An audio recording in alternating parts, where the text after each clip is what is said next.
రోజంతా పనిచేసిన తరువాత అలసటగా అనిపించడం సహజమే. అయితే కొందరికి ఏ పని చేయకపోయినా ఎప్పుడూ అలసటగా, నీరసంగా అనిపిస్తుంటుంది. పొద్దున్నే లేచినప్పుడు కూడా శరీరం అంతా శక్తిహీనంగా, బలహీనంగా ఉంటుంది. చిన్న పని చేసినా నిస్సత్తువ కమ్ముకొస్తుంటుంది. ఒంట్లో విటమిన్లు తగ్గడం వల్లే ఇలా నీరసంగా ఉంటుందని సర్ది చెప్పుకుంటూ ఉంటారు.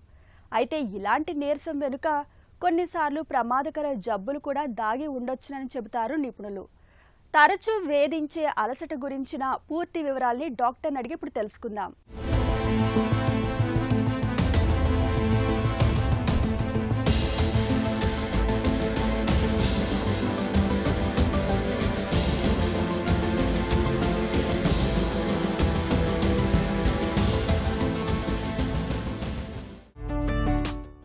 అలసట అనేది సాధారణమా లేక శరీరం ఇచ్చే హెచ్చరిక?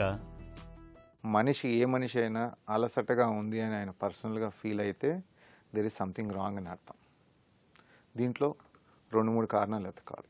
ఒకటి ఫిజియలాజికల్ అలసట, అంటే రెస్ట్ లేకపోవడం వల్ల అలసట. పెథలాజికల్ అలసట అంటే పెథలాజికల్ అంటే ఏదైనా రోగం, డిసీజెస్ వల్ల అలసట. Third psychological, any stress, psychological issues, depression, anxiety, panic attacks వల్ల అలసట, లేకపోతే వైటమిన్ డెఫిషియన్సీ వల్ల అలసట. సో ఫండమెంటల్గా అలసట అనే మన మనసులో వచ్చిందంటే దాన్ని డీప్గా ఎవాల్యుయేట్ చేసుకుని దానికి కారణం ఏంటని తెలుసుకుని దాన్ని ట్రీట్ చేయాలి. ఏ వయసులో అయినా అలసట వచ్చిందంటే దాన్ని ఎవాల్యుయేట్ చేసుకోవడం కంపల్సరీగా డాక్టర్, ఫిజిషియన్ దగ్గరికి వెళ్ళి మాట్లాడండి. అలసట ఎక్కువగా రావటానికి ముఖ్యమైన కారణాలు ఏమిటి? మనకి ఇష్టం లేని పని చేస్తే ఎప్పుడు అలసటగానే ఉంటుంది. That is first. 2, మన కెపాసిటీకి మించిన పని చేసాం.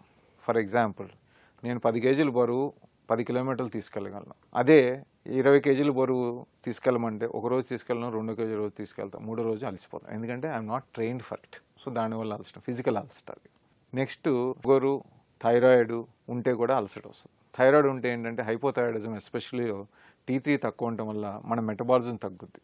సో ఎప్పుడు డల్గాను, నిద్రపోవాలి, ఏ పని చేయకూడదు, అలసిపోయినట్టు ఉంటుంది. షుగర్ ఎక్కువైపోతే ఏమవుద్దంటే బ్లడ్లో షుగర్ ఉంటుంది కానీ అది ఎనర్జీగా కన్వర్ట్ అవ్వదు, అప్పుడు కూడా అలసట వస్తుంది. 3వది న్యూరోపతి. న్యూరోపతి ఏంటంటే B12 డెఫిషియన్సీ వల్ల నరాలు ఇబ్బంది ఉంటే దానివల్ల కూడా తిమ్మిర్లు, మంటలు వచ్చి నీరసంగా ఉంటుంది. ఇదంతా కాకుండా ఏ పని చేయకుండా ఎప్పుడు ఇంట్లో ఉంటే కూడా అలసట వస్తుంది.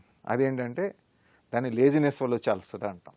సో ఈ రకరకాల కారణాల వల్ల అలసట వచ్చే అవకాశాలు.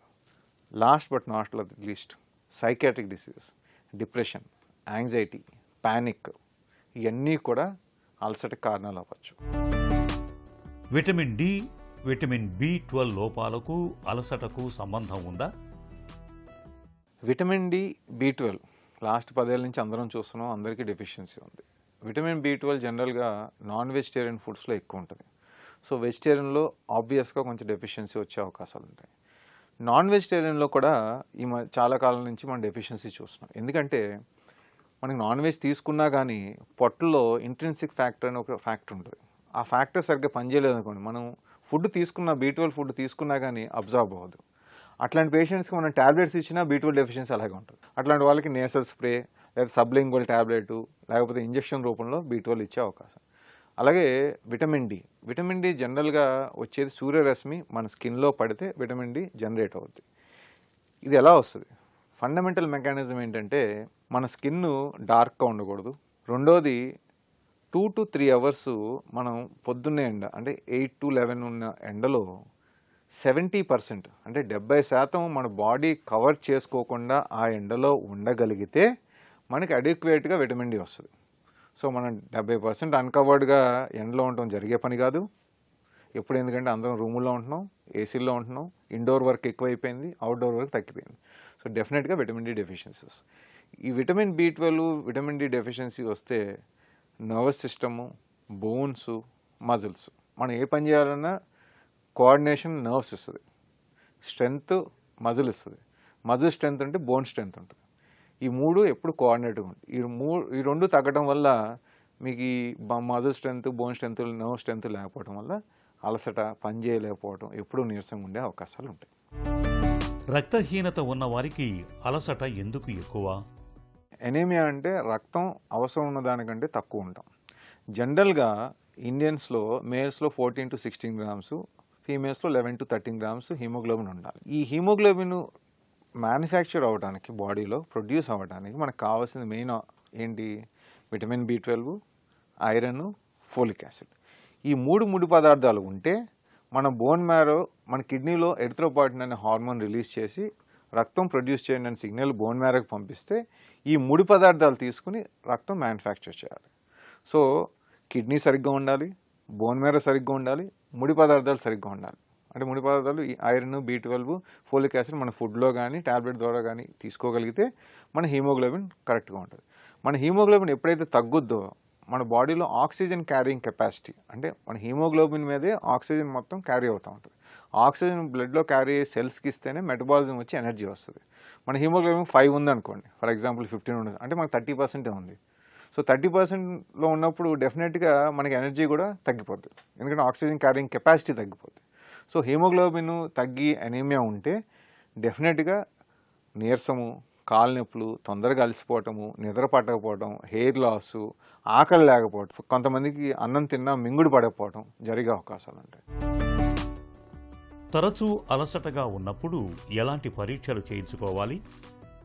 ఏ పేషెంట్ అన్నా ఏదైనా ఫిజిషియన్ దగ్గరికి, నా దగ్గరికి కానీ ఎవరి దగ్గరికన్నా అలసట అని వస్తే ఫస్ట్ మేము సజెస్ట్ చేసేది ఏంటంటే, ఫస్ట్ మీ రక్తం కరెక్ట్గా ఉందా, షుగర్, బీపీ లాంటివి ఉన్నాయా చెక్ చేసుకోవాలి. నెక్స్ట్ థైరాయిడ్ ప్రాబ్లం ఏముందని చెక్ చేసుకోవాలి. ఐరన్ లెవెల్స్ ఎలా ఉన్నాయని చెక్ చేసుకోవాలి. B12 లెవెల్స్ ఎలా ఉన్నాయో చెక్ చేసుకోవాలి. విటమిన్ D లెవెల్స్ ఎలా ఉన్నాయో చెక్ చేసుకోవాలి.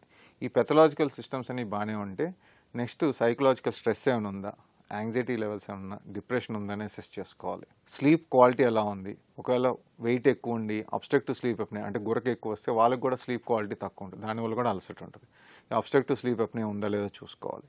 కార్డియాక్ ఫంక్షన్ ఎలా ఉంది, పంపింగ్ సరిగ్గా ఉందా లేదా అని చూసుకోవాలి. ఈ మల్టిపుల్ పారామీటర్స్ మనం చెక్ చేసుకుని ఏ పారామీటర్ అయితే ఆయన ఇబ్బంది పెడుతుందో పేషెంట్ని, అది మనం కరెక్ట్ చేసుకుంటే ఈ అలసట నుంచి మనం బయటపడగలుగుతాం. అలసట సమస్యగా మారినప్పుడు చికిత్స ఎలా ఉంటుంది? అలసటతో బాధపడే వాళ్ళకి ఫస్ట్ మనం ఇందాక మాట్లాడుకున్నట్టు అలసటకి కారణం ఏంటని కనుక్కోవాలి. ప్రాపర్గా క్లినికల్ హిస్టరీ తీసుకుని ఎగ్జామిన్ చేసి దానికి తగ్గట్టుగా ఇన్వెస్టిగేషన్స్ చూసుకుని ఇవన్నీ కోరిలేట్ చేసుకుని ఏది ప్రాబ్లం అనేది ఫస్ట్ డిటర్మిన్ చేసుకుని, for example B12, D3 deficiency problem అనుకోండి, దాన్ని రీప్లేస్ చేసి ఫాలోఅప్ చేసుకోవాలి ఎలా ఉందనేది. అలాగే అన్ని రిపోర్ట్లు బాగానే ఉన్నాయి, యాంగ్జైటీ లాంటిది ఉంది, దానికి మందులు పెట్టుకోవాలి, మళ్ళీ ఫాలోఅప్ చేసుకోవాలి. సో ఒక పేషెంట్ అలసటతో వచ్చారంటే ఫస్ట్ కారణం కనుక్కోవడం ఇంపార్టెంట్, కారణం కనుక్కుని దాన్ని ట్రీట్మెంట్ చేయడం ఇంపార్టెంట్, మూడోది అన్నిటికంటే ఇంపార్టెంట్ ఫాలోఅప్ చేసుకోవడం అనేది ఇంపార్టెంట్. ఇది ఒక రోజుతో అయ్యేది కాదు కదా, ఇట్ టేక్ సమ్ టైం. అలసట రావడానికి ఎన్ని సంవత్సరాలు పట్టిందో అది పోవటానికి కూడా కొంత టైం పడుతుంది. అందుకని మనం ఇచ్చిన మందులు కానీ డాక్టర్ ఫాలోఅప్స్ కానీ చక్కగా తీసుకుంటే దాని నుంచి మనం బయటపడే అవకాశాలు ఉంటాయి. అలసటను తగ్గించటానికి ఆహారం, జీవనశైలిలో ఎలాంటి మార్పులు చేయాలి? మనకు అలసట ఉండకూడదు, చక్కగా పని చేసుకోవాలి అంటే ఫస్ట్ చేయాల్సింది ఏంటంటే మనం చేసే పని ఇంట్రెస్ట్గా చేయాలి, ఇష్టంతో చేయాలి. కోపంతోనూ అయిష్టంతో చేస్తే ఫస్ట్ అలసట వస్తుంది. రెండోది 6 to 8 hours పడుకోగలగాలి. మీకోసం మీరు ఒక అరగంట, గంట వ్యాయామం చేయాలి, అది మీకోసం, వేరే వాళ్ళ కోసం కాదు, మీరు హెల్తీగా ఉంటారు. అలాగే మనం తినే ఫుడ్ షుగరు పదార్థాలు తగ్గించి తినాలి, ఉప్పు పదార్థాలు తగ్గించి తినాలి, తీసుకునే పదార్థాలు హెల్తీగా ఉండాలి.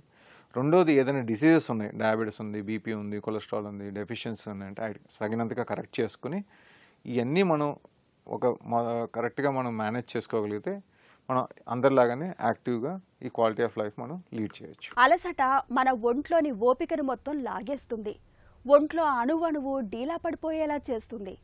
ఓపలేని ఇలాంటి నీరసం వెనుక విటమిన్ల లోపాలు మొదలుకుని ప్రమాదకరమైన జబ్బులు కూడా దాగి ఉండొచ్చునని గుర్తుంచుకోవాలి. తరచూ అలసటగా ఉంటున్నప్పుడు ఆలస్యం చేయకుండా పరీక్షలు చేయించుకుని తగిన వైద్య సాయం తీసుకోవాలి.